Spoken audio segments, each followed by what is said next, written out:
Zašto mijenjati nešto što je dobro? Time se vodio Volkswagen koji je 2010. godine predstavio svoj pick-up Amarok. Njegovu drugu generaciju čekali smo dugih 12 godina, a ona je svjetlo dana ugledala 2022. godine. A danas je došlo vrijeme da vam predstavimo Amarok u jednoj posebnoj opremi Panamericana.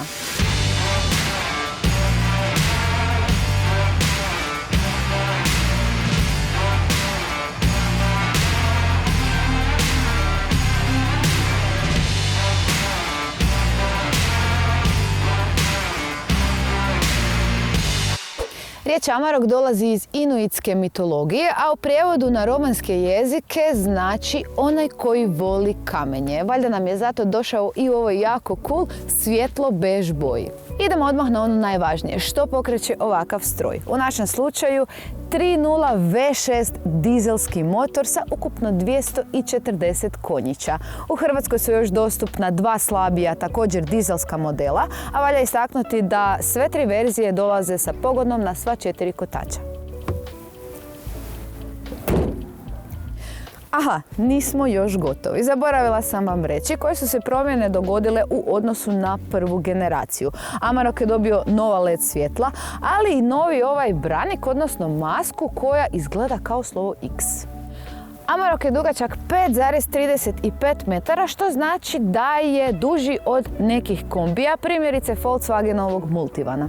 Zašto volimo ovaj automobil? Zato jer nam je on sjajno produkcijsko vozilo u čiji tovarni prostor možemo natovariti sve što nam treba, a ponekad i ne treba za snimanje. Šteta jedino što nam nije došao sa pokrivkom koja može doći uz Amarok. A kada već govorimo o tovarnom prostoru, on se ne mjeri u litrama, već u europaletama. Naš Amarok može prevesti 1 europaletu. Nosivost Amaroka je 1,2 tone. A još jedna dobra stvar, Amarok ima i kuku, tako da može vući teret do 3,5 tone.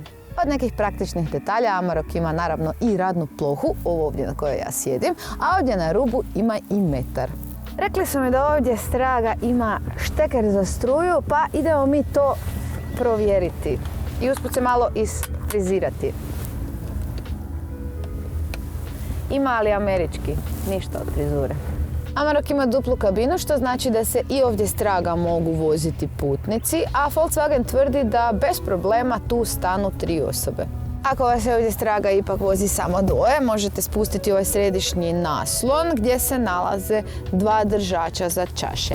Također na stražnjoj klupi nalaze se i 2 izofiksa. Iako je riječ o radnom stroju, unutrašnjost našeg Amaroka jako je elegantna, zahvaljujući kombinaciji fora materijala, od kojih bih posebno istaknula kombinaciju ove smeđe i crne kože koja se nalazi svuda ovdje unutra.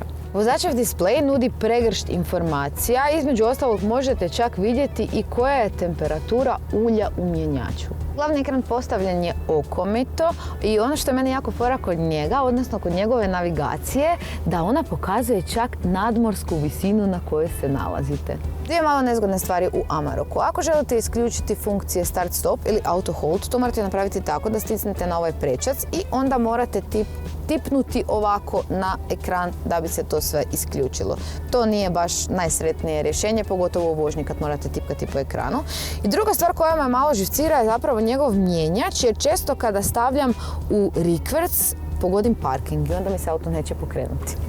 Položaj za volanom u našem Amaroku je povišen. Ne povišen kao primjerice u SUV-u ili crossoveru, već stvarno ono povišen kao da sjedite u nekom kombiju.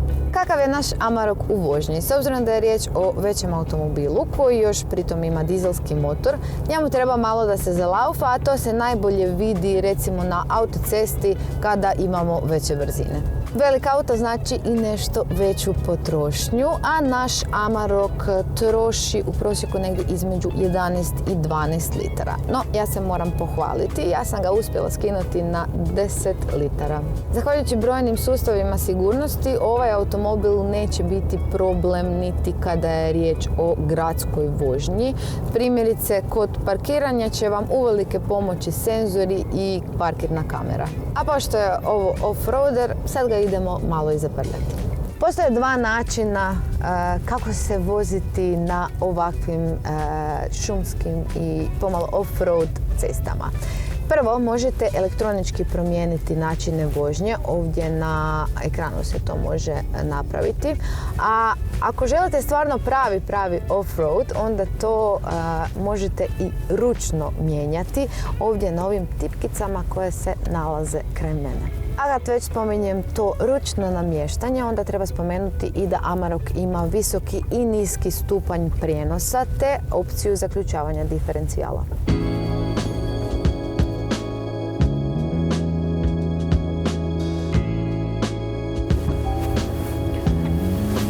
Osim što može pogotovo svakom terenu, Amarok je zapravo dokaz da je ovaj automobil pravi stroj.